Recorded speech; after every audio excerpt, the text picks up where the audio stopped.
Nous allons voir dans cette séquence la manipulation du levier de vitesse. Il est important de commencer par bien comprendre l'erreur à ne pas commettre lorsqu'on va manipuler le levier de vitesse. L'erreur, c'est quand on se cramponne carrément, quand on tient pleinement le levier de vitesse.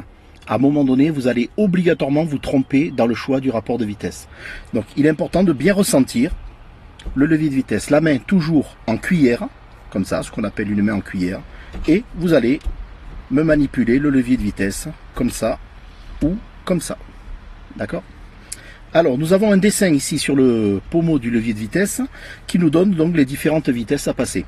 Donc moi ici, sur ce levier, j'ai une boîte 6 vitesses, donc j'ai 6 vitesses qui sont représentées sur le pommeau, avec la marche arrière qui est complètement de mon côté.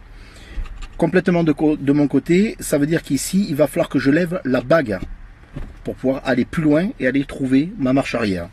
Donc, ce qui fait que je ne peux pas me tromper si je pousse complètement sur la gauche. Après, il y a des voitures où la marche arrière sera vers vous en bas ou vers le passager en bas. Dans tous les cas, la marche arrière n'est jamais au milieu de toutes les autres vitesses. Voilà. Alors, on a sur le levier de vitesse, vous voyez qu'on a ce ressort qui nous remet toujours le levier de vitesse au même endroit. Cette position, c'est entre 3 et 4. Ici, j'ai 1, 2, 3, 4, 5, 6. D'accord ? 1, 2, 3, 4, 5, 6. Donc si vous lâchez le levier de vitesse pile poil au point mort, donc sur cette barre horizontale, obligatoirement vous serez donc sur cette ligne du point mort. Bien, en ce qui concerne les passages de vitesse, toujours appuyer à fond sur l'embrayage pour pouvoir passer les vitesses. Et vous allez vous entraîner. Donc pour la première, il faut bien décomposer horizontal, vertical. Ne partez pas en vertical en premier, vous allez forcément vous tromper là aussi. Donc pour la première, la main en cuillère, vers vous devant. Pour la deuxième, vers vous en bas. Pour la troisième, sans vous agripper, juste en poussant avec la paume de la main. Vous voyez, ça me remet de suite en face la troisième. J'enclenche la 3. La quatrième, juste avec les doigts.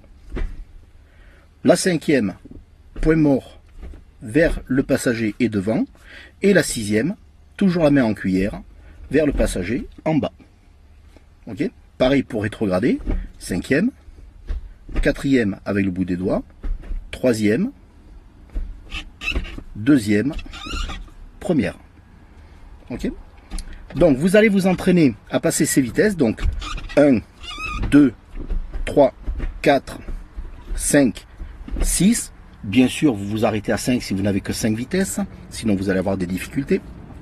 Et pareil pour rétrograder. 5, 4, 3, 2, 1. Et point mort. Et après, l'idéal, c'est de passer les vitesses en regardant devant vous. Ne prenez surtout pas l'habitude de regarder le levier de vitesse. Vous allez galérer sinon. Ok ? Donc vous regardez devant. 1, 2, 3, 4, 5 et 6. 5, 4, 3, 2 et 1. Et point mort. Ok ? Donc voilà ce qui concerne le passage de vitesse. L'exercice que vous allez effectuer dans un premier temps, donc c'est de me passer toutes ces vitesses. Et vous allez vous faire aider de votre accompagnateur, d'une deuxième personne, qui va se mettre à côté de vous. Et il faudra que cet accompagnateur vous demande de passer des vitesses aléatoires. Sur place, hein, pas en roulant bien évidemment. En statique, vous allez compter doucement. 1, 2, 3, 4, 5, 6, 7, 8, 9, 10, 11, 12. Vous ne vous arrêtez pas de compter et votre passager, votre accompagnateur, lui, va vous demander de passer un rapport de vitesse, n'importe quel. Ça peut être la 4, ça peut être la 2, ça peut être la 1, ça peut être la 5, ça peut être la 3, la 6. À n'importe quel moment, il va vous demander, pendant que vous êtes en train de compter, de passer un rapport de vitesse. Moi, je procède comme ça avec mes élèves. Ça leur permet de sortir, d'avoir l'esprit occupé à compter, 1, 2, 3, 4, 5, et d'avoir une oreille attentive à ce qu'on va demander. C'est important parce que ça va vous permettre de bien dissocier cette mécanique au départ qui va être un peu trop réfléchie. Et il faut que ça devienne là aussi, comme pour le volant, comme nous avons vu dans une leçon précédente, comme pour le volant, il faut que ça devienne un automatisme. Si on vous dit 3, clac, je sais que je vais de suite à la troisième. Si on vous dit 5, hop, je sais que c'est là-bas. 2, eh ben, je sais que c'est vers moi en bas. 1, ici. 4, ici. Marche arrière, tac, je sais que je vais la chercher. Le but, c'est de passer rapidement les vitesses, sans que vous ayez besoin de vous concentrer, de savoir, alors la première, elle est là, alors la cinquième, elle est... Voilà, ça, il faut que ce soit complètement automatisé. Ok? Voilà votre travail du jour.